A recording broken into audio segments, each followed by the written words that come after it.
The food box hit the marble floor. Jollof rice scattered beneath Bisi Coker's knees as 30 wealthy diners turned to stare. "Security!" Ronke Williams screamed. "Throw that hungry old man outside, and remove this useless waitress with him." Bisi's fingers trembled, but she picked up the small compartment that had remained closed. It held the only food she had saved after working nearly 12 hours without eating. "Madam, this food is mine," she said. "He has not eaten since yesterday." Ronke snatched Bisi's name tag from her uniform. "You cannot even feed yourself, yet you are performing charity inside my restaurant? Poor people are becoming too shameless." The old man's hand shook as Bisi placed the food before him. Then the glass entrance opened. Seyi Adebayo, the powerful CEO who owned the entire restaurant chain, walked in with his executives and froze. His briefcase slipped from his hand. "Dad?" Nobody breathed, because the man they had just called a filthy beggar was the CEO's father. But do not leave yet. What Seyi uncovered after that moment was far worse than public humiliation. Subscribe now and tell us your city, country, and local time in the comments as this unforgettable story begins. 5 hours before that food box fell, Bisi Coker had counted the money in her purse 3 times. The answer did not change. 2,750 lira. That was all. She stood beside the narrow window of the one-room apartment she shared with her aunt in Yaba and listened to the morning buses groan along the road. The fan above her clicked with every turn. On the mattress behind her, her aunt slept under a thin wrapper, one hand resting over her chest. Bisi had already spent 8,300 naira on blood pressure tablets and transport to the clinic. The landlord had sent another message at 6:17 that morning. Rent overdue. No more stories. She read it once, locked her phone, and slipped it into the pocket of her orange uniform blouse. Her aunt opened her eyes. "You are going without breakfast again?" "I will eat at work. You said that yesterday. Yesterday was busy, and today we'll be sleeping." Bisi smiled because the woman was trying to joke, but the smile did not stay. "I will eat, auntie. I promise." Her aunt studied her face. Age had softened the woman's voice, but not her ability to see lies. "Bisi, hunger is not a medal. Do not wear it proudly." "I am not proud. I am managing." That word has finished many Nigerians. Bisi bent, kissed her forehead, and left before the woman could press a 500 naira note into her hand. She knew where her aunt kept emergency money. She also knew the envelope held only one note. Outside, Lagos was already shouting. Conductors slapped bus doors. Hawkers moved between traffic, and commuters guarded every naira. Bisi reached Victoria Island after a crowded journey and entered Harbour 9 through the staff door. The restaurant's glass, brass, and flowers promised effortless luxury. Behind the public rooms, the staff corridor smelled of bleach, frying oil, and tired bodies. 6 chairs served 32 workers. A notice above the sink declared that customer comfort came before personal convenience. Bisi clocked in at 7:49. Her shift was meant to begin at 8. Ronke Williams was waiting beside the machine. The branch manager wore a ruby-red blazer over a black blouse. Her gold earrings swung when she turned. Everything about her looked sharp, from her heels to the line of her mouth. "Office," she said. Bisi followed her. Ronke's office had no windows. A framed certificate hung behind the desk, beside a photograph of Ronke shaking hands with Seyi Adebayo at a company awards dinner. Ronke sat without inviting Bisi to do the same. "You sent another email?" "Yes, ma. About 17 hours. "Yes, ma. The hours from the first week of this month are missing from my payslip." Ronke leaned back. "You people like counting what company owes you. Have you counted what company has done for you?" Bisi swallowed. "I am grateful for the job, ma, I only want the record checked. Checked by who? Ronke asked. By you. No, Ma.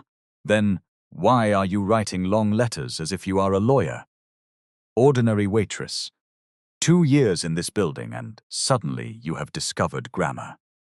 Bisi kept her hands together. The first email had been 4 sentences. The second had attached screenshots of her schedule. Neither had received an answer. Ronke opened a file. You arrived 7 minutes early today. Yes, Ma. Last Tuesday, you arrived 3 minutes before your shift. That is not acceptable preparation time. My bus broke down at Oberlande, Ma. I still clocked in before 8. Ronke's eyes became small. Do not argue with me.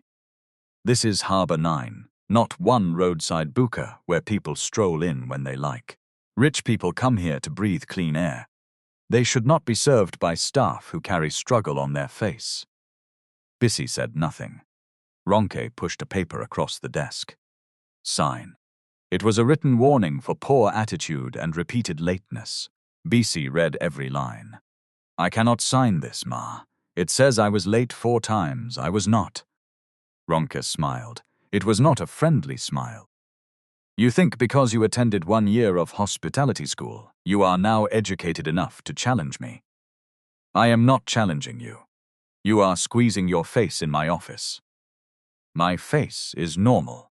Ma, the smile disappeared. Ronke stood. Listen to me, Bisi Coker. Poor people are always making one mistake. They think suffering has made them special. It has not. It has only made you replaceable. The words landed softly. That made them worse. Ronke tapped the paper. Sign. Bisi looked at the signature line, then at the photograph of Seyi on the wall. The CEO wore a cobalt blue suit and was smiling as he handed Ronke a plaque for operational excellence.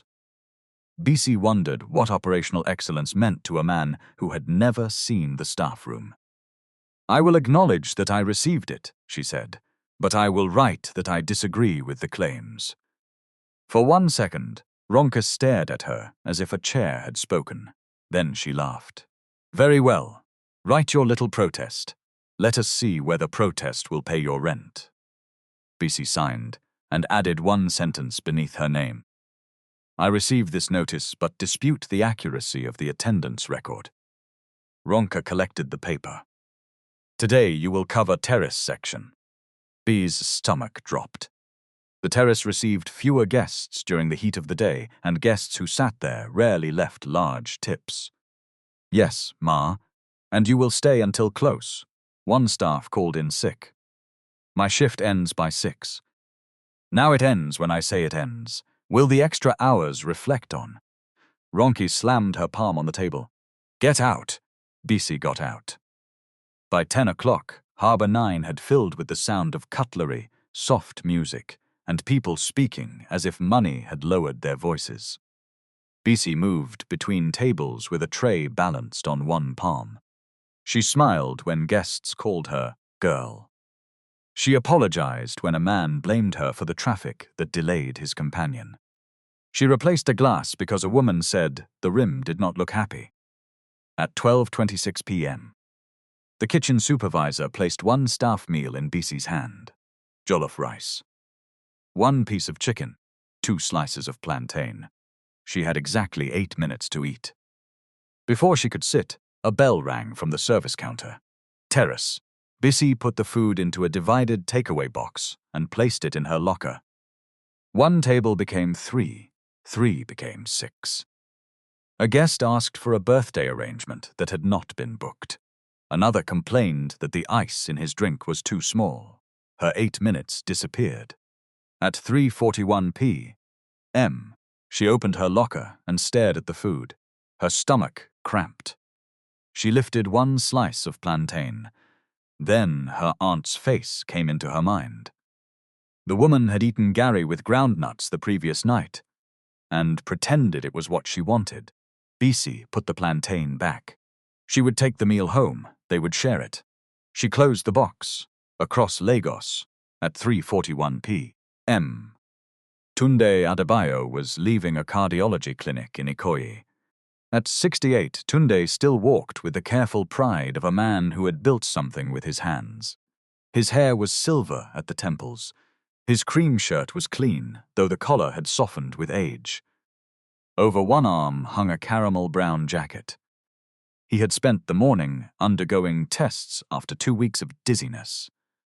The doctor had asked him not to eat after 10 the previous night. The results were reassuring. His heart was strong. His habits were not. "You cannot keep drinking coffee and calling it breakfast," the doctor had told him. Tunde had laughed. "I built 11 restaurants. Hunger cannot defeat me. Hunger does not respect shareholders." The doctor told him to eat immediately. Tunde stepped outside and reached for his phone to call his driver. The screen showed 2% battery. He dialed once. The call did not connect. Then the phone went black. His driver had sent a message earlier about a collision near Falomo Bridge, but Tunde had not read it. He decided to walk toward the main road and find a taxi. That was his first mistake. His second was placing his wallet in the outside pocket of his jacket while buying bottled water from a roadside seller. By the time he reached the junction, the wallet was gone. Tunde checked every pocket. Nothing. He returned to the seller. She had not seen it. He asked to use her phone, but her battery was also dead. Lagos, that afternoon, seemed determined to prove that modern life still depended on one small bar of power. Tunde walked farther than he intended. The sun pressed against his head. Cars moved in restless lines. He tried to stop 2 taxis, but neither driver wanted to carry a man who could not pay immediately. At 4:52 p.m., his hands began to tremble. He sat on a low concrete barrier and breathed slowly. He was not frightened yet, only annoyed. Then he saw the Harbor 9 logo across the road. For a moment, he felt embarrassed by his relief. Harbor 9 belonged to the company he had founded. He had approved the name himself 9 years earlier. Any manager there could call the head office. Someone would recognize the Adebayo name, even if they did not recognize his face. He crossed carefully. The security guard at the entrance looked at his dusty shoes. "Good afternoon, sir." "Good afternoon. I need to make a call." "To who?" "My son's office." "Are you meeting somebody inside?" "No. My phone died and my wallet was stolen. Please, just let me speak with the manager." The guard hesitated. Tunde's jacket was creased. Sweat darkened the back of his shirt. The man did not look like the founder whose portrait hung in the old head office. He looked like what he was at that moment, an elderly man in trouble. The guard called reception. The receptionist came to the door, looked Tunde up and down, and kept one hand on the glass. "Sir, we do not provide public phone service." "My daughter, I am not asking for public service." "Call your manager. Tell her Tunde Adebayo is here." The receptionist's expression changed, but not in the way he expected.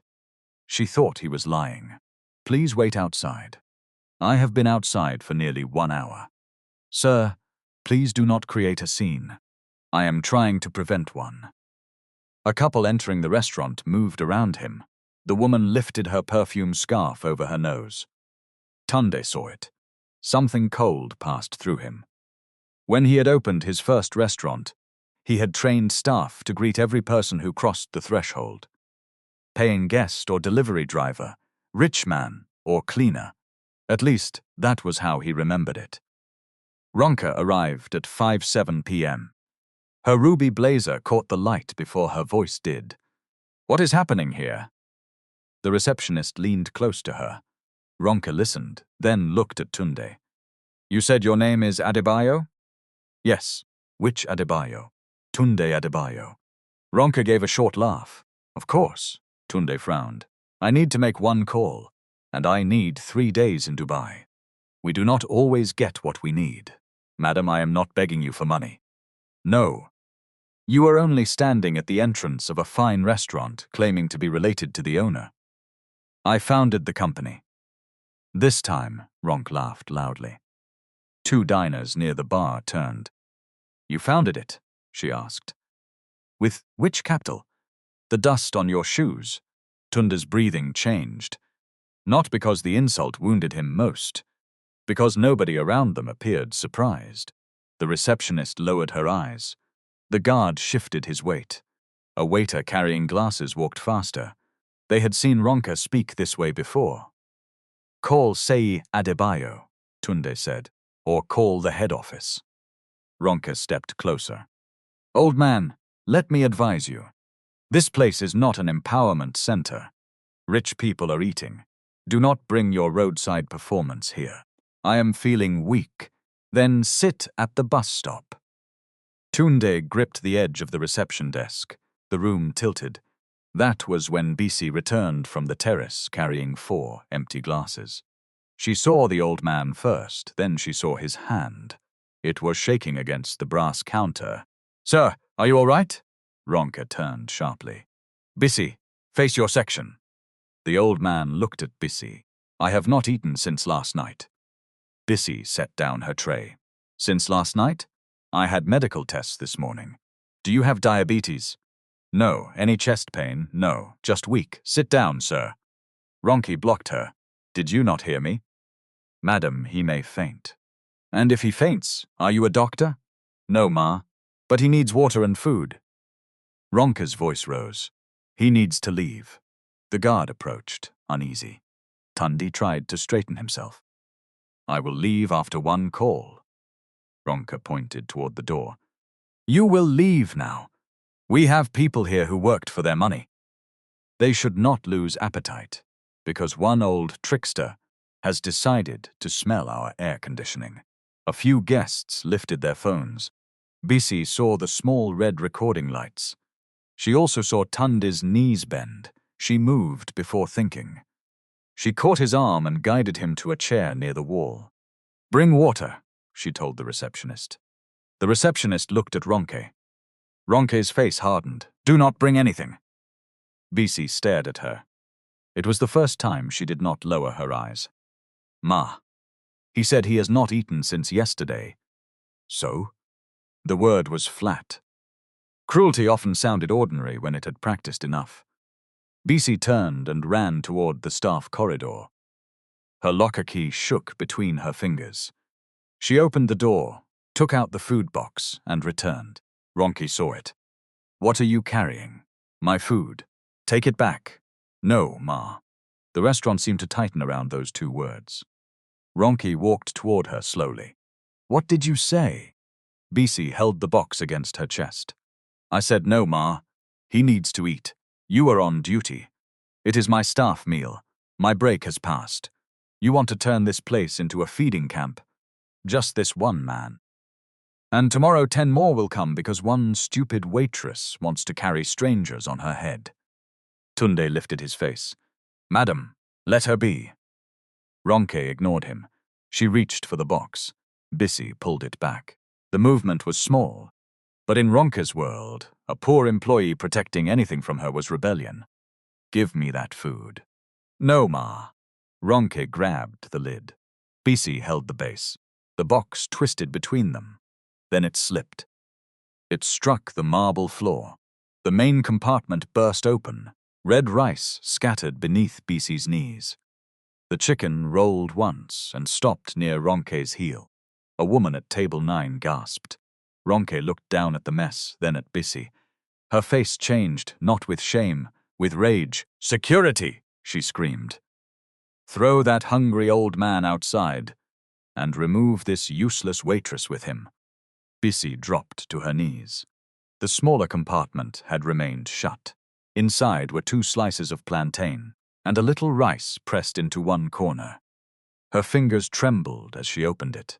"Madam, this food is mine," she said. "He has not eaten since yesterday." Ronka bent and tore Bisi's name tag from the orange blouse.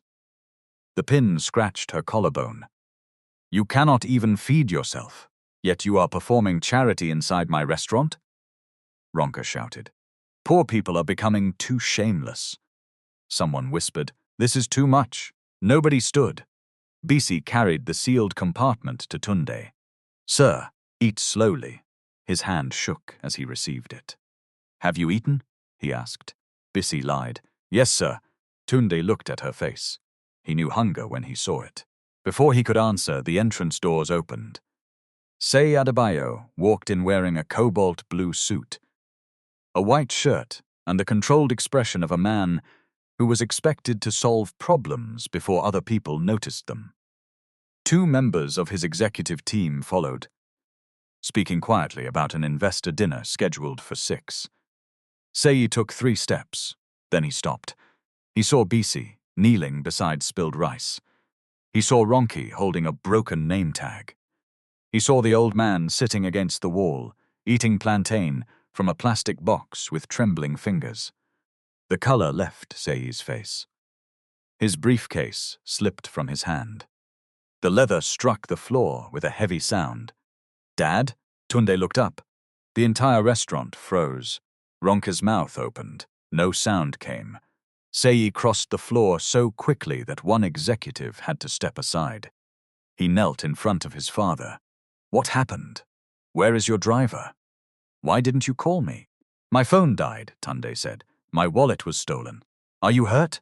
No. CA looked at the food box. Who gave you this? Tunde turned toward Bisi. She did. Seyi looked at the waitress kneeling on the floor. Only then did he notice the scratch near her collarbone. Only then did he notice Ronke gripping the name tag. What happened here? He asked. Ronki found her voice. Sir, thank God you came. This girl created a terrible scene. She brought this man inside without authorization, took company food and… My father, Seyi said. Ronka stopped. Seyi rose slowly. This man is my father. The words moved through the room like wind through dry grass. Phones lowered. The receptionist covered her mouth. The guard looked at the floor. Ronke's ruby blazer suddenly seemed too bright. Sir! I did not know, she whispered. Tunde placed the food box on his lap. That is the problem, he said. Ronke turned to him. Chief, please, there has been a misunderstanding. You understood perfectly, Tunde replied. You believed I had no money. You believed I had no name that could harm you. So you treated me exactly as you wanted. Seyi looked from his father to Bisi. Stand up, he told Bisi. She tried. Her knees were weak. One of the executives offered a hand, but she rose without taking it. Seyi faced Ronke. Close the doors. Sir, stop admitting guests for 30 minutes. Inform every table that their meals are complimentary during the delay. Nobody deletes any camera footage. Nobody leaves the building. Ronke's eyes moved quickly toward the corridor. Seyi saw it. He turned to one executive. Call Faith Daniels. Tell her I need HR and internal audit here now. The executive stepped away. Ronke came closer. Sir, with respect, we can handle this privately. The investors will arrive soon. Seyi's voice became quiet. What happened to my father is already public. Look around. Nearly a dozen phones were still raised. Ronke lowered her own voice. Sir, this girl disobeyed a direct instruction. She put the brand at risk. Bisi stared at her. Even now, Ronke was trying to turn compassion into misconduct. Tunde stood carefully. Seyi reached for him, but Tunde lifted one hand. I can stand. He looked at Bisi. What is your name? Bisi Coker, sir. Did you know who I was? No, sir. Did you know my son was coming? No, sir. Why did you give me your food? Bisi looked down at the rice on the floor. Because you were hungry. That is all? She frowned slightly. What else should there be? Nobody answered. Tunde turned toward his son. Do not ask why a poor waitress gave your father food, he said. Ask why everybody else felt comfortable watching an old man go hungry. Seyi's jaw tightened. The sentence did not accuse Ronke alone. It accused the whole room. And somewhere inside him, it accused the company report he had praised 3 weeks earlier. Harbor 9 had received a 94% service rating. Ronke had been recommended for regional promotion. Seyi had signed the recommendation without speaking to one ordinary employee. Now his father stood in the center of that excellence, weak from hunger, while a waitress with unpaid wages had fed him her last meal. For the first time, Seyi wondered what his reports were hiding. He turned to Bisi. "When did you last eat?" Bisi opened her mouth. No answer came. Tunda looked at her. She told me she had eaten. Seyi saw the truth on her face. "Bring her food," he ordered. Ronke immediately signaled to a waiter. Tunda's voice stopped them. "No." Everyone looked at him. He pointed to Ronke. "She will bring it."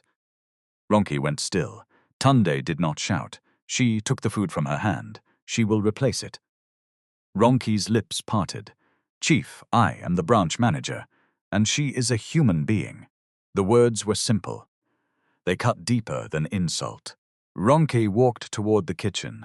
Her heels clicked across the marble floor.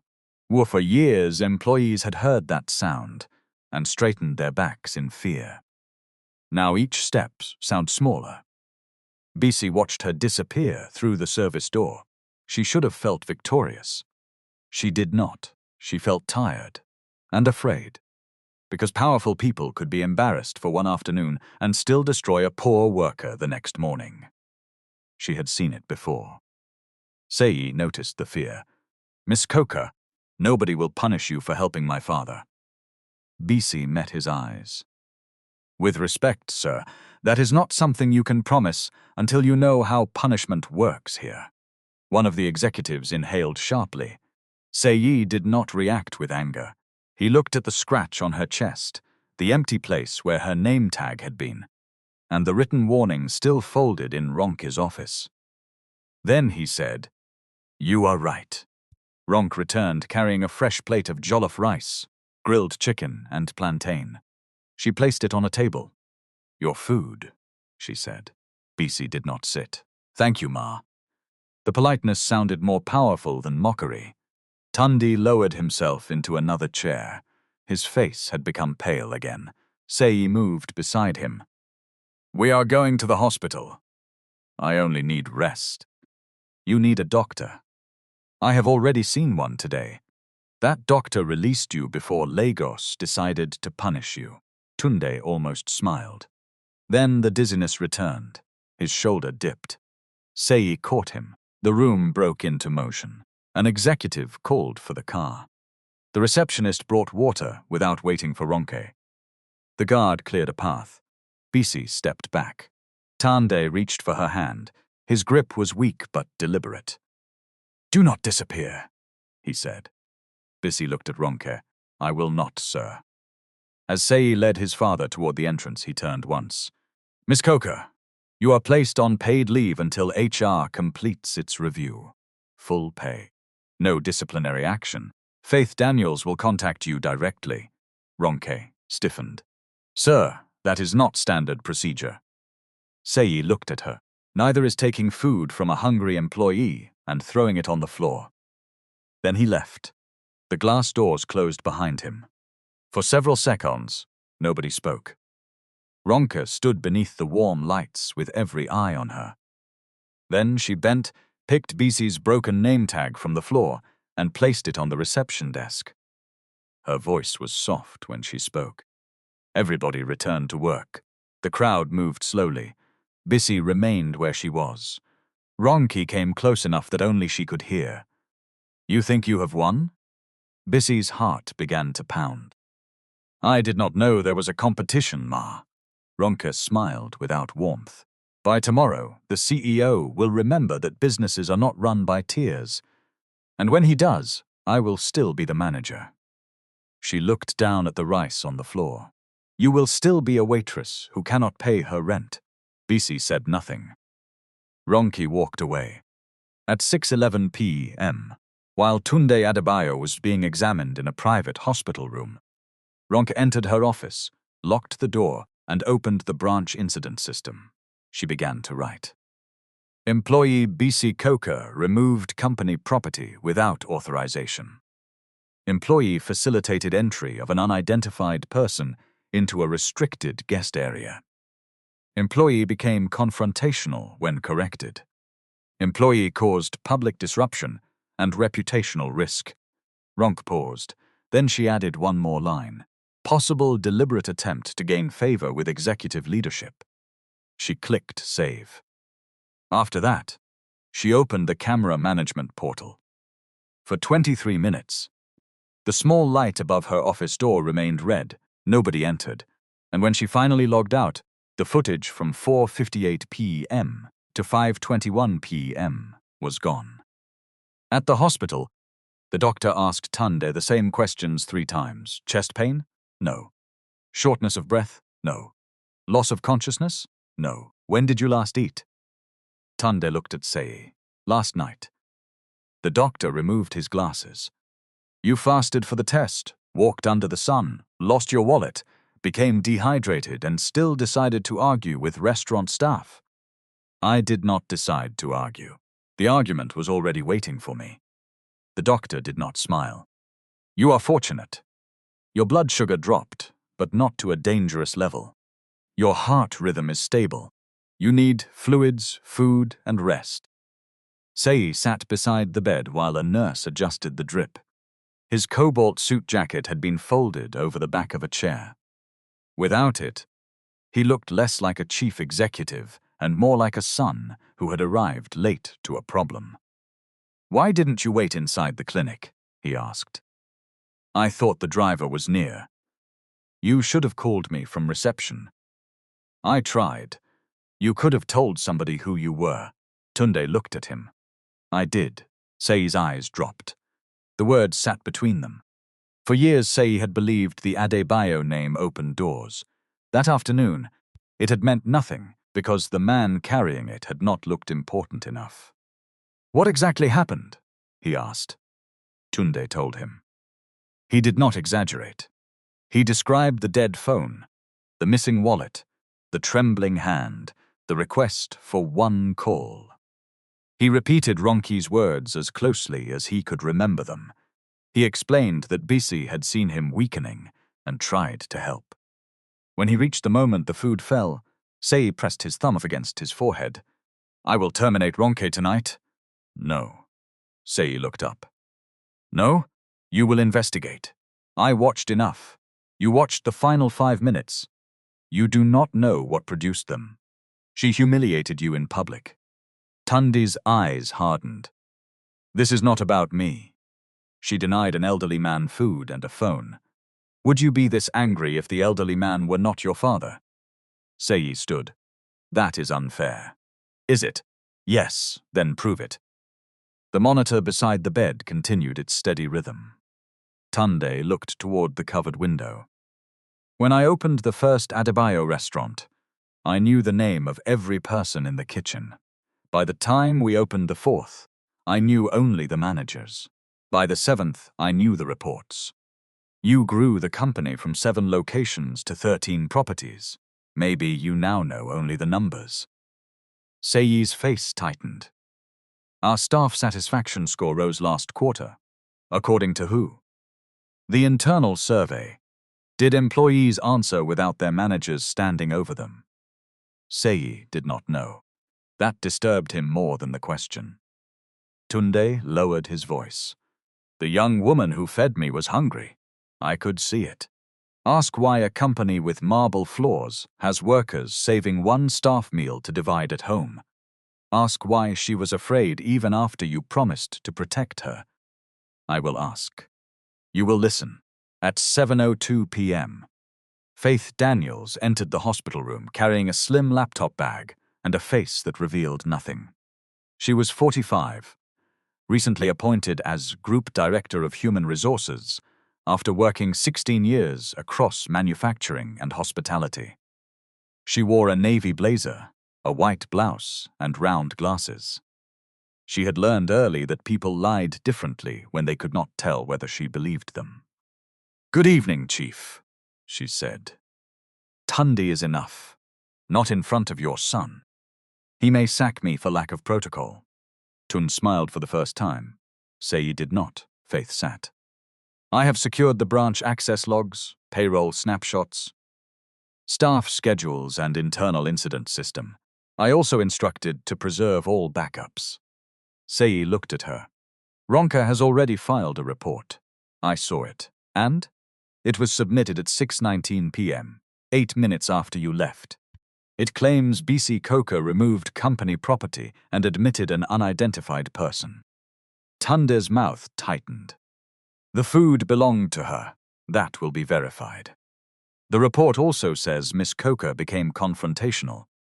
She said no, Tunde replied. Once, Faith made a note. Camera footage? Seyi asked. The local file covering the incident is missing. Seyi's head snapped up. Missing? Derated through a manager-level account at 6:14 p.m. Ronk. The login belongs to her. That is evidence of account activity, not yet proof she personally pressed the button. She was in her office, then the office access log may support it. Seyi's frustration rose. Faith, I saw what happened, and that makes you an important witness, not the investigator. Silence. Faith held his gaze. If this process becomes an emotional rescue of the woman who helped your father, Ronka will claim conflict of interest. She may even succeed in shifting attention away from payroll and misconduct. We need a review that can stand without your anger. Tunde nodded. Good. Seyi sat again. What happens to Bisi? She remains on paid administrative leave. I will contact her tonight from my direct line. No branch manager will speak with her without my knowledge. Ronka's system access will be limited before midnight, but I will not alert her to the full scope yet. Why not suspend her now? Because somebody deleted footage within 8 minutes of your departure. If there are more records, panic may destroy them. Tunde looked at Faith. How many complaints have come from that branch? I do not know yet. You are HR director. I know. Faith did not defend herself. That answer earned Tunde's attention. She continued. Our central system shows only 2 closed complaints in 14 months. Both were categorized as scheduling misunderstandings. I have requested the original submissions. Who closed them? Seyi asked. The branch HR liaison, with Ronke copied. Where is the liaison? Resigned 7 weeks ago. Why? Personal reasons, according to the exit form. Tunde gave a tired breath. According to the form. Faith closed her notebook. I will know more by morning. Do not wait until morning to call Bisi, Tunde said. I will not. At 7:38 p.m. Bisi was standing outside Harbour 9 with her handbag pressed under one arm and her fresh plate of food inside a paper bag. She had not eaten it.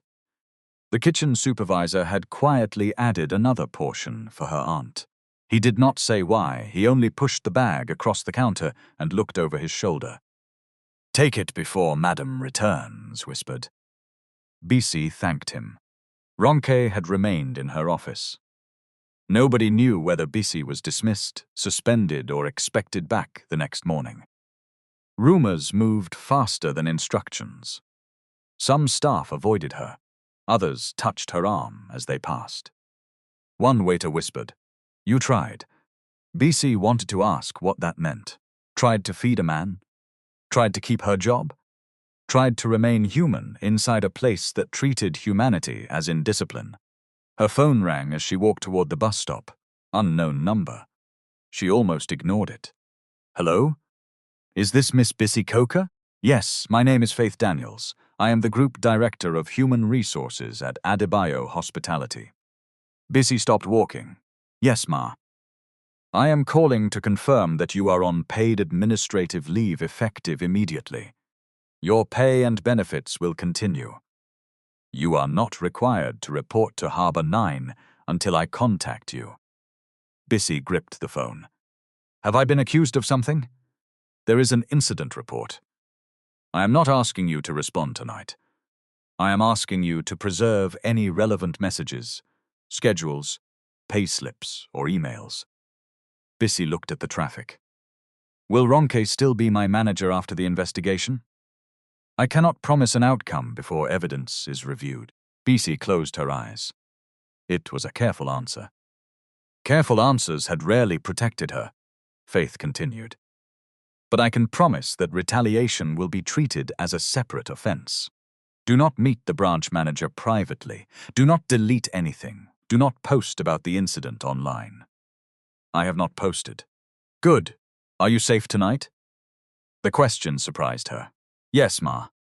Do you have food and transport home? Bisi looked at the paper bag. Yes. Tomorrow at 11, I would like to meet you at the group office. You may bring a support person if you choose. I will come alone. Very well. I will send the address and a written confirmation of your paid leave. Before ending the call, Faith said one more thing.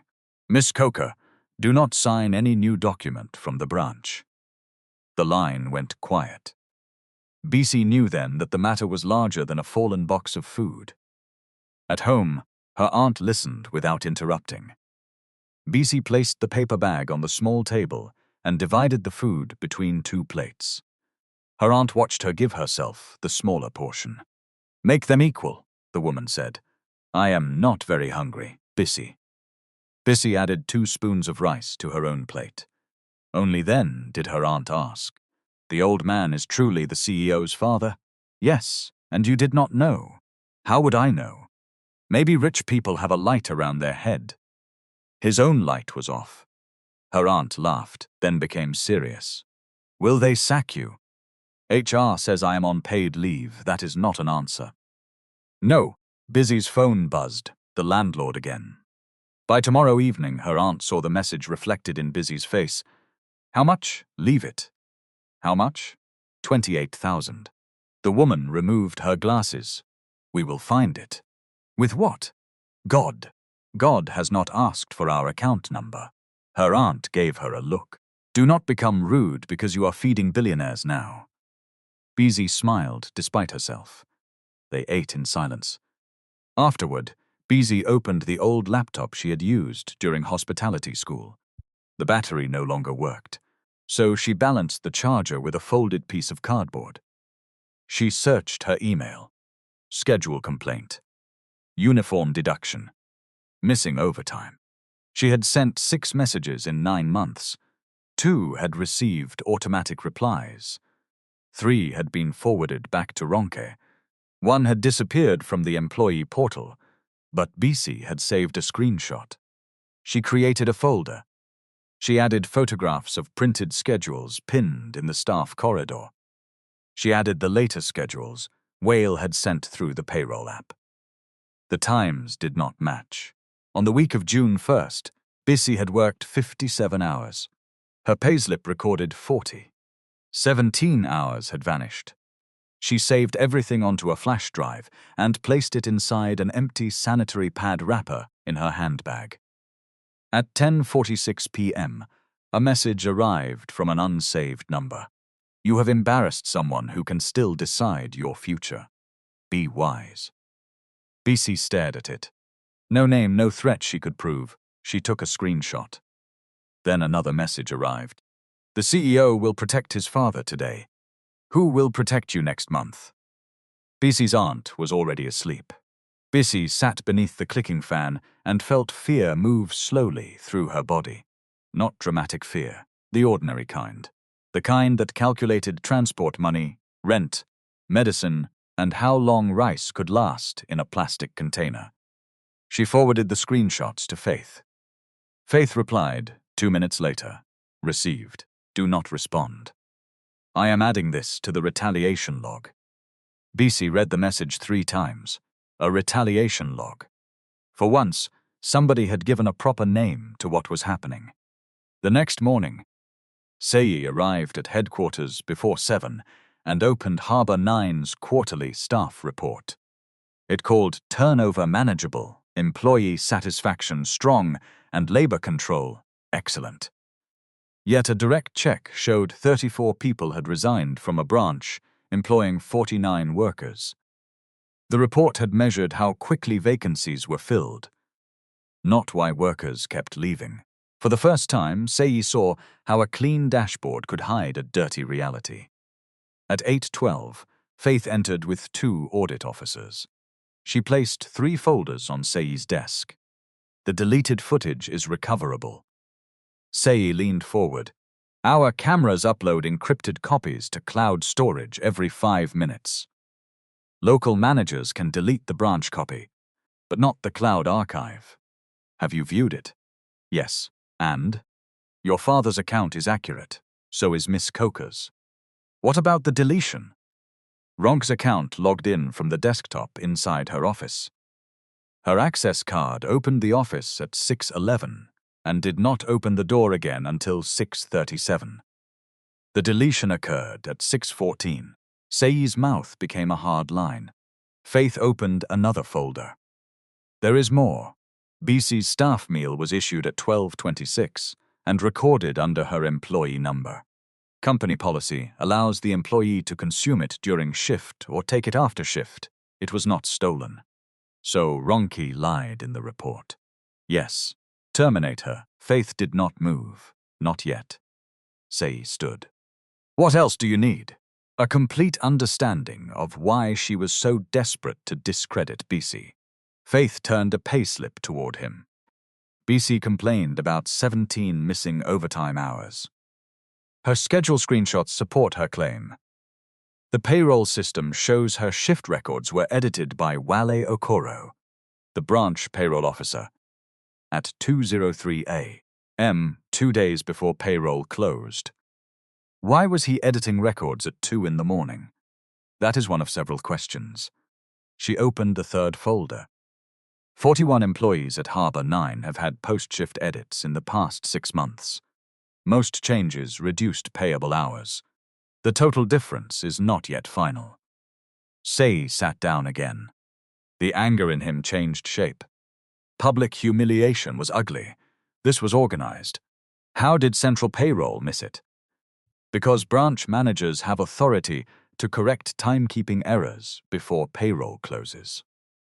The system records who made the change, but no secondary approval is required. Who designed that process? Operations and Payroll 3 years ago. It was meant to reduce delays. Seyi remembered the meeting. He had demanded faster payroll closure and fewer exceptions. He had praised the solution. Faith watched recognition cross his face. Ronk may have abused the system, she said, but the system made abuse easy. Seyi looked at the slogan reflected faintly in the glass wall. Hospitality with heart. Bring Whale in. We will, quietly, suspend Ronke's access. Already limited. She can schedule staff, but cannot alter payroll, delete files, or issue discipline without central approval. She will know. She will know something. Not everything. At 10:53, Bisi arrived at headquarters. She wore a pale blue blouse and a dark skirt, the best clothes she owned. She had taken 2 buses and walked the last 400 meters to avoid paying for a motorcycle ride. The receptionist offered her water. Bisi almost laughed at the difference. The previous day, an old man had been denied the same thing. Faith met her in a small conference room, not Seyi's office. A recorder sat on the table. I would like to record this interview, Faith said. You may decline. You can record. You may also stop at any time. Bisi nodded. Faith asked her to begin from the moment she arrived at work. Bisi spoke for 43 minutes. She described Ronke's office, the disputed warning, the terrace assignment, the missed break, the old man's trembling hand, the food, the struggle, and the name tag scratching her skin. Faith did not interrupt except to clarify times. When Bisi finished, Faith asked, Why did you refuse to sign the warning as written? Because it was false. Were you afraid? Yes. Then why refuse? Bisi looked at the recorder. If I sign one lie because I am afraid, next time they will bring a bigger lie and say I have already agreed that I am a bad worker.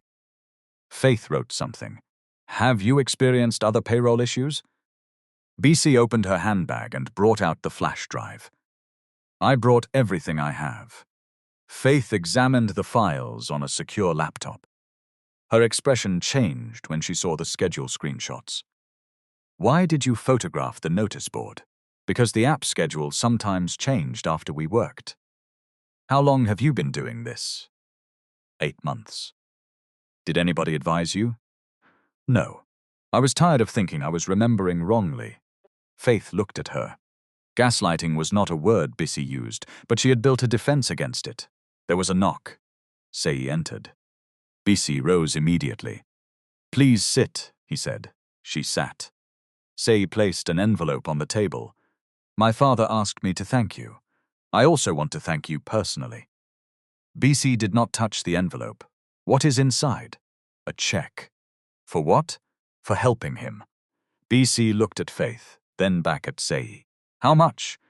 500,000 naira. The room became very quiet. 500,000. It could clear the rent, buy medicine, and return her to school. It could do more than every tip she had saved in 2 years. Bisi's fingers pressed against each other beneath the table. Sir, I cannot take it. Seyi stared at her. Why? Because I gave your father food. I did not sell it. This is gratitude, not payment. Maybe to you.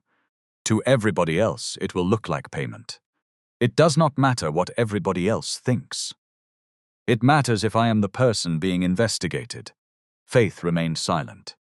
Bisi continued. If I take that money today, Ronke will say I planned everything. Staff will say, the only reason company listened is because the hungry man had a rich son. Then what happens to the 41 people whose fathers are not CEOs? Seyi leaned back. The check remained between them. Bisi's voice softened. Sir, I need money. I will not pretend. My rent is overdue. My aunt needs medicine, but kindness is not an invoice. The company owes me 17 hours. Pay me that. Pay everybody what they worked for. Seyi looked at Faith. Faith's face revealed little, but her eyes did. Bisi had just explained the case more clearly than any report. Seyi removed the envelope. You are right. Bisi breathed out slowly. He continued. My offer was poorly considered. I did not intend to compromise you. I know, sir. No, you did not know. You hoped. For the first time, Bisi almost smiled. Seyi placed both hands on the table. I will not ask you to trust the company because I say so. We will earn it through what happens next. Bisi looked at him. What happens next? Faith answered. We verify the records. We protect witnesses. We separate fact from rumor. We recover what is owed. And we hold the responsible people accountable. Will people lose their jobs for speaking? They should not. That is not the same as they will not. Faith nodded. No, it is not. So I am establishing a temporary reporting channel outside branch management. Every retaliation claim will be tracked. Schedule cuts, threats, sudden warnings, bad references, all of it. Bisi thought of the messages from the previous night. Some workers will still be afraid, I know. Then let them send evidence without their names first. Faith considered it. We can allow anonymous preliminary submissions, but formal claims may eventually require identity verification. Tell them that clearly. Do not promise secrecy you cannot keep. Seyi watched the two women. This was the conversation his company should have had years earlier. Bisi left headquarters with no check, and less than 2,000 naira in her purse. Her landlord called before she reached the road, and repeated that her overdue rent had to be paid. For one painful minute, refusing Seyi's money felt foolish. 500,000 naira could have ended the immediate crisis. But she reminded herself why she had refused it. Need could make a person desperate. It did not have to make her evidence purchasable. She boarded a bus home. At Harbour 9, Ronke was holding a staff briefing. Her voice was calm again. Yesterday's incident is under review. Nobody is permitted to discuss internal matters with outsiders, online or with former staff. Any breach will be treated as gross misconduct. A waiter raised one hand. Ma. HR sent a message saying we can report directly. Ronke looked at him. What is your name? He lowered his hand. She smiled. That is what I thought. After the meeting, Ronke called Whale into her office. He was 36, careful with numbers and careless with courage. Sweat had darkened the collar of his shirt. Central payroll has locked edit access, he said. Temporarily. They requested transaction logs for 6 months. Then give them logs. They will see the adjustments. Ronke's eyes narrowed. You approved those adjustments. You instructed me. Where is the instruction? Whale said nothing. Ronke leaned back. The system carries your username. You said it was to correct unauthorized overtime, and that is what you will say. Some shifts were approved. By who? You. Ronke smiled. Do you have evidence? Whale looked at her. For the first time, he understood the arrangement fully. He had believed they were partners. Ronke had always considered him a container for blame. She opened a drawer and placed an envelope on the desk. Take this. What is it? 50,000. Go home early. Rest. Stop shaking like a thief. Whale did not touch the money. Ronke's voice became colder. You have a wife and 2 people in university depending on you. Do not become foolish because one waitress fed an old man. Whale picked up the envelope. That evening, he opened his personal email and began forwarding copies of messages he had once been told to delete. At 9:13 p.m., Faith's new reporting address went live. By midnight, it had received 7 messages. By morning 17. Some were only complaints. Some contained proof. A photograph of a cracked plate deducted from 3 employees' wages. A screenshot showing a sick worker removed from the schedule after asking for 1 day off. 2 payslips with identical digital signatures. A voice note of Ronke saying, If you cannot suffer small for your job, unemployment will teach you respect. Then, at 5:46 a.m., an anonymous message arrived with 1 photograph attached. It showed a ruled notebook opened beneath fluorescent kitchen light. Names were written in blue ink. Beside them were numbers, dates and small symbols. Bisi, 7, another employee. 11, another 23. At the bottom of the page, a total had been circled twice. Faith enlarged the image. The heading at the top read, Hours removed, June.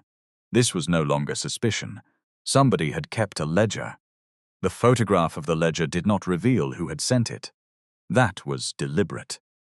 Faith examined the image with the audit team before sunrise. The notebook rested beside a metal tray. A corner of a kitchen stock form appeared beneath it. 1 fluorescent tube reflected across the page. Can we identify the location? Seyi asked when she called him at 6:22. Possibly. But I am more interested in finding the original. Send security. No. Security reporting to branch management may warn Ronke. We will conduct a scheduled stock control inspection at 10. Audit has authority to inspect records and storage areas. You sound as if this is normal. It is not normal. The procedure is. By 10:18, 2 audit officers entered Harbor 9 carrying inventory sheets. Ronke welcomed them with a controlled smile. Why was I not informed earlier? Routine verification, one officer said. There is nothing routine about headquarters arriving after yesterday. We are reviewing perishables and staff meal controls across several branches. That was true. It was simply not the whole truth. Ronke followed them through the kitchen, explaining waste percentages and supplier delays. She spoke confidently. She had survived inspections before, because inspectors usually examined what the system told them to examine. This time, one officer opened the drawer beneath the staff meal register. Empty. The second checked the dry store cabinet. Nothing. They found the ledger inside a sealed carton marked broken glass. Do not use. It lay beneath 3 old menus and a bundle of expired promotional cards. Ronke's smile vanished. What is that? she asked. The officer wore gloves before lifting it. You tell us. I have never seen it. The first page carried handwriting from several months. Dates, staff numbers, hours, deductions, initials. Some initials belonged to Whale. Some were simply RW. The audit officer photographed each page, sealed the notebook in an evidence bag, and recorded the time. Ronke watched without blinking. Only her right hand moved. It pressed the edge of her ruby blazer again and again. At headquarters, Faith compared the ledger against payroll edits. The matches were too precise to dismiss. Bisi's 17 missing hours appeared beside the date they had been removed. 11 other entries matched schedule changes already reported by staff. Beside certain totals was a symbol shaped like a small triangle. The audit team traced those entries to unexplained cash deposits recorded as uniform recovery. The amounts had not returned to the company account. Faith called Seyi into the review room. Rows of documents covered the table. This began as wage suppression, she said. It may extend to misappropriation. How much? Too early to state. We have confirmed 287 unpaid hours over 6 months. We are now reviewing earlier periods and the deductions. Some legitimate, many unsupported. 3 workers were charged for the same broken serving tray. 6 were charged uniform fees twice. Seyi picked up 1 payslip. The employee's net pay had been reduced by nearly 1/4. Why did nobody come to headquarters? Faith removed her glasses. They did. She placed 6 printed complaints in front of him. Each had been sent through the company portal. Each had been marked resolved. None had reached her office. The branch HR liaison had forwarded them to Ronke, who closed them as misunderstandings. The system allowed local closure when the complaint was coded as scheduling or communication. Seyi read Bisi's first message. Please help confirm why my hours were reduced. I have attached the schedule posted before the shifts. No accusation, no insult, only a request. The closing note beneath it read, employee educated on correct time recording procedure. Matter resolved. Bisi had never been educated. The matter had never been resolved. Seyi put the page down. We built a complaint system that sends complaints back to the person being complained about. Faith nodded. Yes. Who approved it? Operations, legal and HR before my appointment, and me. You approved the digital transformation budget. I approved the result. Faith did not soften it. Yes. That afternoon, Tunde took Seyi to the building where the family's first restaurant had once operated.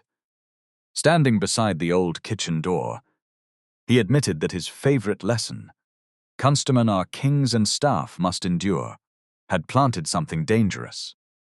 I thought I was teaching discipline, he said. Instead, I taught people that the paying guest had more dignity than the person serving. Seyi reminded him that he had never ordered anyone to steal wages. No, Tunde replied. Ronke owns her choices, but culture is what leaders reward, repeat, and forgive. I must carry my own part. Accountability did not require one guilty person and many innocent observers. Different people could own different parts of the same harm. Back at Harbor 9, frightened employees created a private chat and discussed posting every allegation online. Bisi warned them not to mix verified records with rumors. One false claim, she said, could be used to dismiss 40 true ones. She urged them to preserve payslips, schedules, messages, and written acknowledgments, while keeping their own copies of anything submitted. Some accused her of trusting headquarters only because the CEO now knew her name. Bisi answered that recognition did not return anyone's money. Evidence could. Faith later called and agreed with the advice, but warned Bisi not to become an unofficial investigator. You are thinking clearly, Faith said. I am afraid clearly. That may be useful. but do not carry the investigation yourself. Staff should not pressure you to become their representative. They already see me that way. Do you want that role? No, then say so. Bisi sat on the edge of the mattress. Her landlord had given her one more day after her aunt begged him. Paid leave sounded secure, but payday was still 9 days away. Faith seemed to hear the strain in her breathing. Has anyone approached you directly? Only messages. Forward all of them. I did. Good. We may need you to attend another interview next week. I will come. The next approach did not come by phone. It came in person. 2 evenings later, B left a pharmacy near her home, carrying her aunt's medicine. A dark car was parked beside the road. Ronki stood near it, wearing a bright purple dress instead of her usual blazer. Bisi stopped. Madam.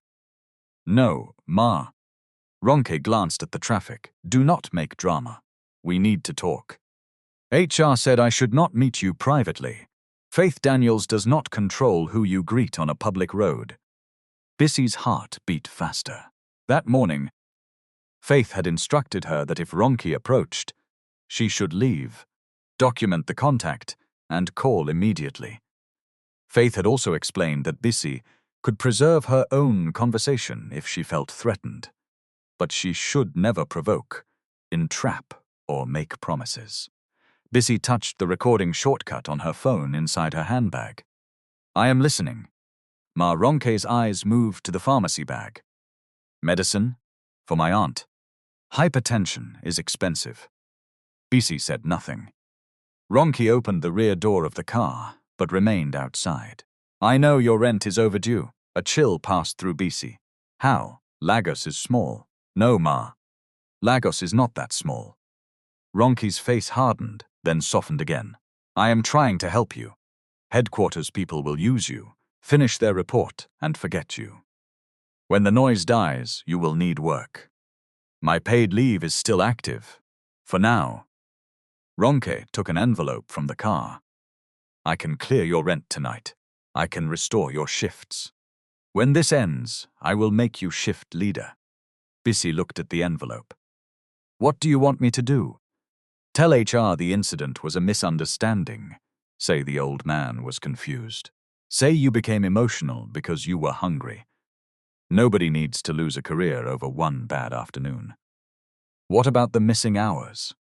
Payroll error. For 41 people. Ronke's expression changed. So they told you. They did not need to. We talk. Ronke stepped closer. You are not one of them anymore. The CEO's father knows your name. Use sense. Do not carry poor people on your head until their load breaks your neck. Bisi felt anger rise, but she kept her voice steady. If that man had not been Chief Tunde, would you believe you did something wrong? Ronke laughed softly. Do not ask childish questions. I am asking, Ma. Ronke looked around, impatient. My mistake was not knowing who he was. Bisi's fingers went cold around the medicine bag. Ronke continued. If I knew he was the founder, do you think I would have allowed that nonsense? Of course not. We would have treated him properly. What about an old man without a powerful son? An old man without money has no business entering a premium restaurant. The traffic noise seemed to fade. There it was. Not confusion, not pressure. A complete belief. Ronke held out the envelope. Take it. Bisi looked at her. No, Ma, you will regret this. Maybe, but not tonight. Ronke pushed the envelope back into the car. When your landlord throws your mattress into the gutter, remember that pride did not pay him. She entered the car and drove away. Bisi stood beneath the pharmacy sign until her knees stopped shaking. Then she called Faith. I recorded it, she said. Faith's voice became alert. Are you safe? Yes, go home. Do not edit the file. Send the original through the secure link I am sending now. Write the time, location, and what happened before you started recording. Bisi followed every instruction. When Faith listened to the audio, she removed her glasses and closed the office door. My mistake was not knowing who he was. The sentence was clear. So was the offer. So was the threat. The next morning, Whale asked to meet Faith without Ronke knowing. He arrived with a laptop, 2 flash drives, and the unopened 50,000 naira envelope Ronke had given him. He asked for immunity. Faith refused to promise it. She could protect him from retaliation and record his cooperation, but she could not erase legal consequences. Whale then admitted reducing overtime, creating false deductions, reusing staff signatures, and receiving 320,000 naira. He produced emails, exported logs and photographs of Ronke's handwritten instructions. Faith told him he would return every company naira and give a full statement. Cooperation might reduce consequences. It would not make him innocent. "Will I lose my job?" he asked. "You helped take wages from people who trusted your records," Faith replied. "What outcome did you expect?" Whale had no answer. The investigation widened. Audit found unsupported supplier payments linked to an account connected with Ronke's family, along with inflated contracts that required referral for external review. The internal findings were already conclusive. 41 workers had lost 1,963 payable hours. Duplicate uniform charges and reused signatures appeared repeatedly. 4 former workers had resigned after complaints were closed without interview. The camera deletion and false incident report were confirmed. The attempt to influence Bisi's testimony was recorded. Faith recommended immediate suspension, pending disciplinary hearing. Before the suspension letter reached Ronke, she struck first. At 7:04 on Monday morning, every board member received an email marked Urgent Governance Concern. Ronke accused Seyi of abusing executive power to reward a woman who had helped his father. She claimed the investigation had been designed to remove a branch manager who refused to ignore Bisi's theft and insubordination. She alleged Faith was acting under Seyi's emotional instruction. Attached was a clipped camera video showing Bisi taking the food box from the staff corridor. The clip ended before the struggle. Ronke also attached Bisi's disputed warning and selected messages showing Bisi advising staff to preserve evidence. She called it organized agitation. One board member requested an emergency governance review. Seyi read the email twice. Then he called Faith. "She is trying to make me the issue." "Yes. Will it work?" "It may create enough doubt to delay action." "What do you recommend?" "A formal hearing before the board, employee representatives, and independent auditors. You should not chair it." Seyi stared through the glass wall of his office. "A public hearing inside the company? Recorded, minuted, and controlled. Not a social media spectacle. Ronke has alleged conflict of interest. We answer with process. She will attack Bisi. She already has. Can we protect her? We can set rules. We cannot make testimony painless." Seyi looked at the city below. "Ask Bisi whether she is willing."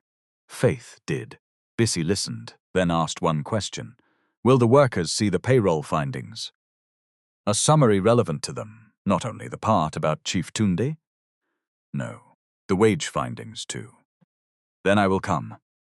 The hearing took place on the 23rd day after the food fell.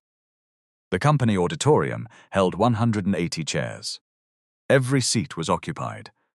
Board members sat at a long table in front. Independent auditors occupied one side. Legal counsel sat behind them. Harbor 9 employees filled the center rows. Managers from other branches sat at the back, suddenly aware that the practices under review might not end at one restaurant. 2 cameras recorded the proceedings for internal evidence.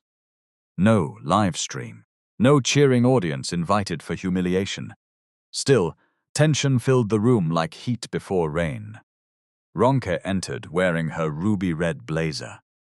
She walked with the confidence of somebody who had survived by making others doubt what they saw.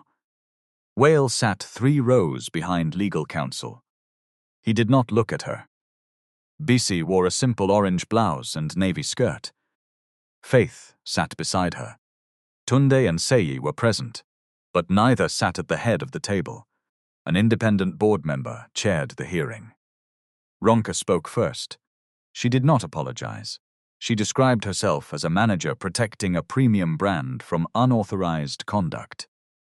She said Bisi had removed company food, abandoned her section, and encouraged an unidentified man to remain in a guest area. The fact that the individual later proved to be related to our CEO, Ronki said, should not change the policy question. Some managers nodded cautiously. Ronki saw them. Her confidence grew. She disobeyed a direct instruction. Afterward, she became the center of a campaign against branch leadership. The investigation has treated her as a hero because she helped the founder. That is favoritism. The chair asked, "Are you saying you would have acted the same way if you had known the man was Mr. Tunde Adebayo?" Ronke paused. "I would have followed the appropriate executive protocol." "That was not the question. I would have ensured his safety." Bisi looked down. Faith placed one hand near the evidence folder. Ronka continued. "The waitress claims the meal belonged to her. Yet camera footage shows her taking food from company premises." She nodded toward the screen. The clipped video played. Bisi entered the corridor, opened her locker, and removed the food box. Ronki turned toward the employees. "You can see it yourselves." Faith rose. "May we play the full preserved recording?" Ronka's face did not move. The chair approved. The screen went dark. Then the footage began at 4:58 p.m. The whole auditorium watched Tunde enter. They heard him ask for one call. They heard the receptionist refuse. They heard Ronke laugh when he gave his name. They watched his hand shake. They heard him say he had not eaten since the night before. The room became still. Then Bisi appeared. She asked about chest pain. She guided him to a chair. She requested water. Ronke ordered that nothing be brought. The video followed Bisi to the corridor. A second camera showed her opening a locker and removing a meal box labeled with her staff number and issue time. The camera at reception showed the struggle. The box fell. Rice scattered.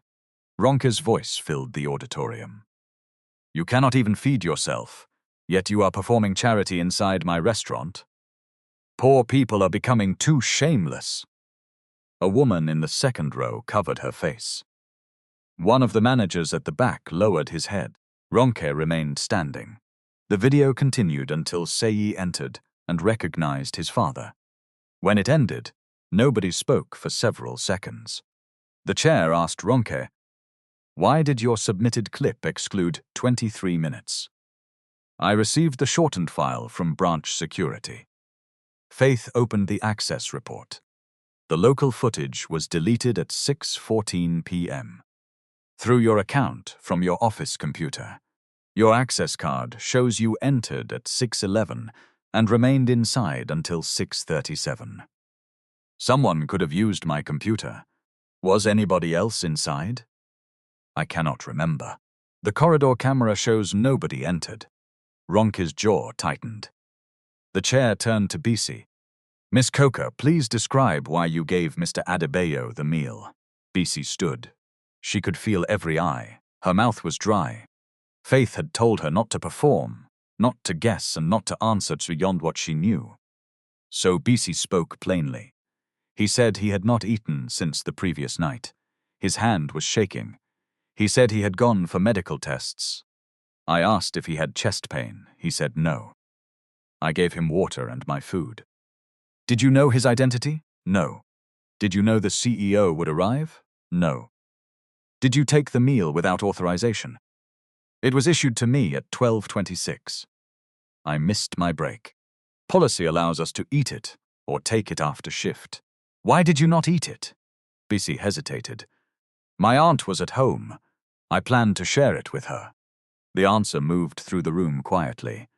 Ronka stood again.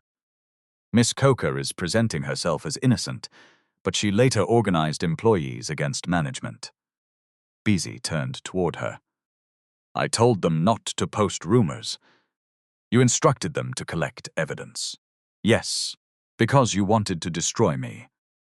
No, Ma, because people were afraid their records would change. Ronka laughed once. Look at her. A waitress teaching corporate governance. The insult did not land as it once would have. Bisi met her eyes. A payslip does not become correct because the person reading it is poor. A murmur passed through the employees. The chair called for order. Faith presented the staff meal register, proving that the food belonged to Bisi, then displayed the schedules, payslips, and recovered ledger. Independent auditors connected each finding to a document. 41 workers, 1,963 unpaid hours, duplicate deductions, and reused signatures. Ronke blamed Wele. Called forward, he admitted making the changes, receiving money and following her instructions. Emails, login verification, and photographs of handwritten lists supported his statement. Ronke called every item a forgery or conspiracy, but each denial collided with another independent record. Her certainty began to break. Her voice rose. This is a conspiracy. Everybody here wants to blame the manager because weak staff cannot meet standards. Faith looked at the chair. We have one additional recording relevant to attempted witness influence. Ronke became still. The audio played. Her own voice filled the room. I can clear your rent tonight. I can restore your shifts. When this ends, I will make you shift leader. Then Bisi's question. If that man had not been Chief Tunde, would you believe you did something wrong? Ronke's answer followed. My mistake was not knowing who he was. A sound passed through the room. Not shouting, a collective breath. The recording continued. An old man without money has no business entering a premium restaurant. When it ended, Ronke stared at Bisi. You recorded me. Bisi's voice was quiet. You came to my street after HR told you not to contact me. You trapped me. I asked whether you believed you were wrong. Ronke turned towards Seyi. Sir, are you allowing this? After everything I have done for this company? Seyi did not answer immediately. The chair reminded him that he was present as a witness and executive, not presiding officer. Seyi nodded, then Tunde asked permission to speak. He walked to the front without assistance. The auditorium watched the founder stand before the same employees whose pain had been hidden beneath reports bearing his family name. I came here because my son owns this company, he began. But that is not why I deserved water. Ronke looked away. Tunde continued. The young woman who gave me food did not know my surname. The woman who tried to remove me did not know it either. One saw a person. The other saw a problem that had no power. He paused. I would like to blame only her. Ronke looked back. But I cannot. Seyi's eyes lifted. Tunde faced the employees. For many years I taught that the customer is king and staff must endure. I believed pressure built discipline. I did not understand that some managers would use those words to excuse humiliation. I helped create a culture where suffering could be called service. The hall was silent. I did not order anyone to steal wages. I did not order anyone to deny an old man water. Those choices belong to the people who made them. But leadership must also answer for the conditions it rewards and the harm it ignores. He turned towards Seyi. My son knew the numbers. I knew the history. Neither of us knew the people well enough. Seyi stood. He had prepared a statement. He did not read it. Our systems failed, he said. Complaints were returned to the managers named in them. Payroll edits required no second approval.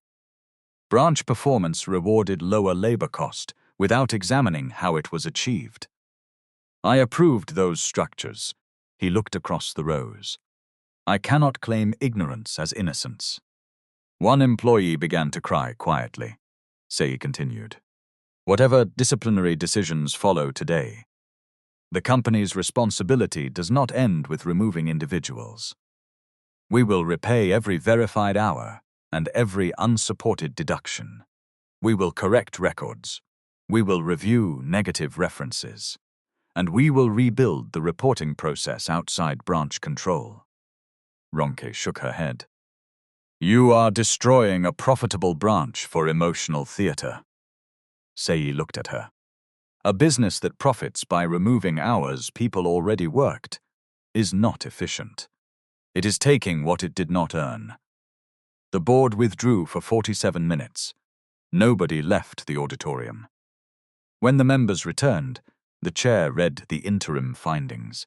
Ronke Williams was suspended immediately pending termination proceedings and referral of financial evidence to external authorities.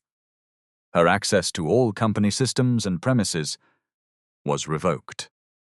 Wale Okoro was suspended for payroll falsification and personal benefit.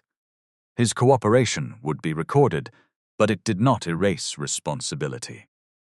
Recovery proceedings would begin for the funds he admitted receiving. The board authorized repayment of verified wage losses, additional compensation for delayed payment, cancellation of unsupported deductions, and correction of disciplinary records linked to protected complaints. An independent reporting line would replace branch-controlled complaint closure. No manager would be permitted to alter time records without employee notification and secondary approval. Food safe for redistribution would enter a documented donation program rather than being discarded or informally controlled. Every property would create a written protocol for assisting elderly, ill, or stranded visitors, whether or not they were paying guests. When the chair finished, nobody cheered at first. The decisions were too serious for celebration. Then one kitchen worker began clapping. Another joined. The applause spread through the room. It was not applause for a billionaire. It was not even only for Bisi. It was the sound of people hearing, perhaps for the first time, that the hours of their lives had value. Ronke remained standing beside her chair. Her face had lost all color. Two security officers approached, not roughly, but firmly. She looked at Bisi. You think they will make you one of them now? Bisi stood. I do not need to become one of them to deserve respect. Ronke's eyes filled with something close to hatred, then something closer to fear. She walked out without another word. Her ruby blazer disappeared through the auditorium doors. The same color that had once commanded the restaurant now looked like a warning moving away. After the hearing, Seyi asked Bisi to remain. Faith stayed with them. Tundi sat in the second row, tired but alert. Seyi placed a job description on the table. Guest Experience Manager, Harbor 9, he said. I would like you to take the role after the interim manager is appointed. Bisi read the first page. The salary was more than 3 times her current pay. She looked up. I am not qualified. You understand guests and staff. I understand some things. I have never managed budgets, suppliers, or 50 people. You can learn. Yes, sir. But learning after receiving the title means other workers will carry my mistakes. Seyi leaned back. What do you propose? My missing wages should be paid. I want to return to school part-time. If there is a supervisor role connected to guest care and staff welfare, I can train for it. Then assess me like anybody else. Tunde smiled. Seyi looked at Faith. Does such a role exist? Not yet. Should it? Faith considered the question. Yes. But it needs clear duties and authority, not a ceremonial title. Bisi closed the manager job description. Seyi studied her. Most people would take the promotion. Most people may already know how to do it. You are refusing more money again. No, sir. I am refusing a job I am not ready for. Those are not the same thing. Tunde laughed softly. My son, stop trying to solve every moral debt with a larger amount. Seyi almost smiled. He turned back to Bisi. What do you want from this company? She thought for a moment. I want people to stop being called disloyal because they ask for what they worked for. I want managers to know that a complaint is not an insult. I want staff meals to be enough for staff to eat, not one spoon that makes the report look complete. And I want the next person who enters without money to be offered a chair before being offered shame. Seyi nodded. Put that in writing with faith. I am not a policy writer. You know the problem. Policy writers can help with the grammar. This time, Bisi smiled. The wage repayments began 11 days later. Bisi received payment for the 17 missing hours, 2 duplicate uniform deductions and compensation for the delay. It was not a gift. The payslip listed every correction. She paid the rent. She bought 3 months of her aunt's medication. She replaced the fan that clicked above their bed. Then she paid the first installment to return to her hospitality management program. When her aunt saw the student receipt, she held it with both hands. You are going back? Evening classes and work. I will do both. Her aunt shook her head. You like suffering? No. I like finishing what I started. Harbor 9 closed for 12 days during management transition and staff retraining. The marble and brass remained, but the notice above the staff sink changed. Surface repures respect in both directions. Breaks were logged. Employees could see and dispute time edits before payroll closed. Branch managers could no longer erase or privately close complaints. Safe surplus food entered a documented donation program. Some managers complained that staff had become too bold. Faith's answer was simple. Boldness was not misconduct. A question was not rebellion. 3 months after the hearing, external investigators began reviewing the supplier payments linked to Ronke. The company terminated her employment for falsifying records, deleting evidence, attempting to influence a witness, and abusing managerial authority.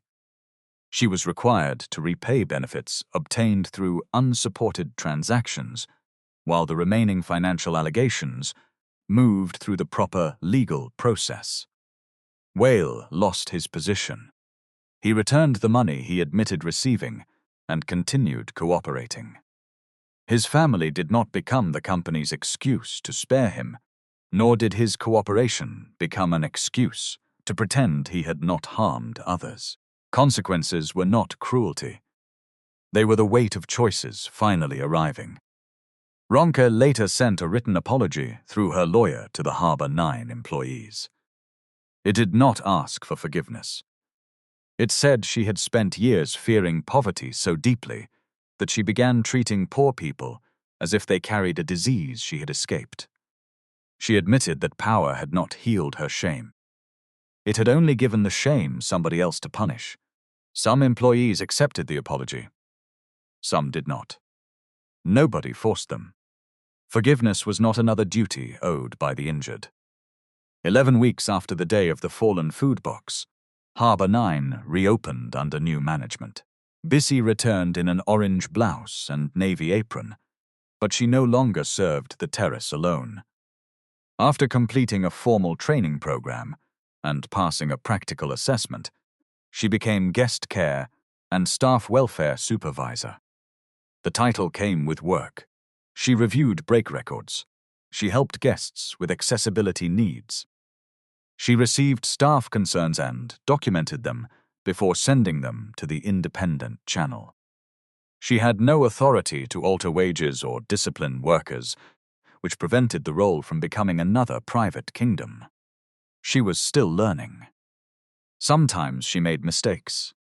Once, she scheduled 2 staff for the same training slot and left the terrace short-handed.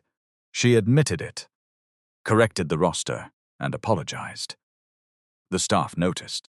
Leadership, they discovered, did not mean never being wrong. It meant being unable to hide behind your title when you were. Seyi also changed his routine. One day each month, he worked from a different property without a welcome banner or staged presentation. He did not disguise himself as a poor man. He arrived as the CEO because employees should not need a secret test to behave decently. He inspected staff areas as closely as guest areas. He checked whether breaks occurred, not whether a schedule claimed they did. He asked workers what changed after complaints. He reviewed turnover by reason, not merely how quickly vacancies were filled. Some managers hated the visits. That was useful information too. Tunde funded a leadership program on dignity at work, but refused to place his portrait on the materials. At the first session, he stood before 23 managers and erased one sentence from an old training slide. "The customer is king." He replaced it with another. "The customer must be served. The worker must be respected." "A guest does not become small because you protect a waiter," he told them. "And a waiter does not become important only when she is useful to a powerful man." On a quiet Thursday afternoon, Tund returned to Harbour 9. He wore the same cream shirt, the same caramel brown jacket, and a repaired pair of the dusty shoes he had worn that day. His phone was fully charged. His wallet sat safely inside his trouser pocket. A new receptionist greeted him. "Good afternoon, sir. Welcome to Harbour 9. Are you meeting someone, or would you like a table?" "I would like a table." "Certainly. Do you need any assistance?" Tunde looked at her. She did not recognize him. That pleased him. "No, my daughter. I am fine." She led him to a table near the window and offered water before handing him the menu. Across the room, Bisi was showing a waiter how to record a guest's allergy request. She wore a pale orange blouse that stood out against the dark teal wall. Tunde watched her for a moment. On the wall behind the reception desk, a brass plaque carried one sentence: "Dignity is not a serve for paying customers." Bisi looked up and saw him. Her face opened into a smile. "Chief Tunde," he raised one finger. "Today I am only a customer. Do not carry me on your head." She laughed. "What will you eat, sir?" "Jollof rice, chicken plantain." "The full meal?" "The full meal. And water?" "Bring water first, I have learned." Bisi placed the order. When the food arrived, Tunde ate slowly. He paid the bill in full and left a normal tip, not an amount large enough to turn gratitude into a performance. Then he called Bisi to the table. "Sit for 1 minute. I am on duty. I asked your manager. You are becoming clever. I founded restaurants. I know small tricks." Bisi sat opposite him. For a moment, neither spoke. The restaurant moved around them. Glasses touched tables. Cutlery clicked. A waiter apologized to a guest for a delay. From the kitchen came the low rhythm of work. Tund looked at the empty plate. "That day, you gave me a meal." Bisi shook her head. "No, sir. I only shared what I had. That is the kind of giving people never forget." She looked toward the staff corridor. "What changed the company was not the food. What changed it? The company finally looked where it had refused to look." Tunde nodded. "And who made it look? Many people. The workers who kept records, faith, audit, even wail, when fear finally pushed him toward truth. You are leaving yourself out. I was one part. Do not make yourself smaller in the name of humility." Bisi smiled. "And do not make me bigger because you are grateful." They sat with that. Two people from different sides of Lagos. One had built a company. The other had forced it to remember what a company was made of. Not marble, not logos, not quarterly reports. People. Before Tunde left, he stopped beside the reception desk. The new receptionist had turned to help a delivery rider who needed directions. She offered him water while he waited. Nobody checked his surname. Nobody asked whether he could afford the air conditioning. Nobody told him to know his level. Tunde walked outside into the Lagos sun. For once, he did not feel proud of the size of the company. He felt relieved by one small proof that it could still learn. And perhaps that is where the real lesson rests. Respect shown only to the powerful is not respect. It is fear wearing good manners. The way a person treats someone who appears unable to reward or punish them reveals the true condition of that person's character. A uniform does not reduce intelligence. A low salary does not reduce dignity. Hunger does not erase a name. And leadership cannot call itself innocent when its systems repeatedly reward harm. This story also reminds us that compassion and justice are not the same thing, though both are necessary. Bisi's food met one urgent need. Evidence, fair procedure and repayment addressed the wider wrong. Charity may help a person survive one evening, but fair wages, accountable management, and safe channels for speaking can prevent the same suffering from being manufactured every day.